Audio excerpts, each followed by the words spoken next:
people trying to get over bad things that have happened to them or bad things that they've done.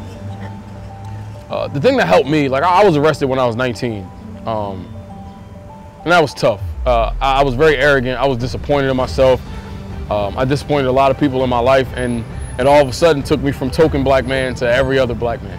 I don't know if I forgave myself until maybe like 6 months to a year ago, because I knew what I knew where I could go, and I felt that I had hurt that so much. You know what I mean? But the problem is, I didn't allow my mistake to be my identity at a moment in time. I adopted the identity of my mistake.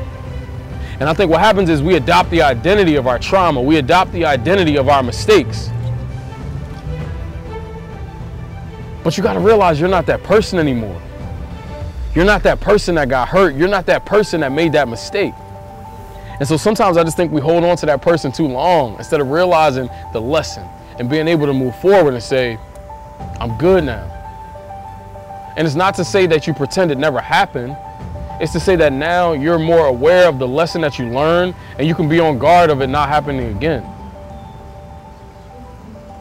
But I think a lot of people, they stay in that identity, and therefore they stay in those habits, and therefore it happens again and again and again, and it eventually becomes who you are. But I think forgiving yourself is important, more important than it is, because I think what happens is emotional intelligence is not necessarily a normality in our society. Like, people don't know how or why they feel about what they feel, and therefore they don't know how or why other people around them feel that way.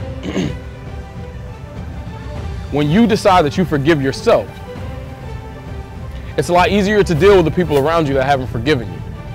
When you look for other people to forgive you first, it's a lot harder to forgive yourself, because you're literally waiting on them to give you the green light that everything's okay.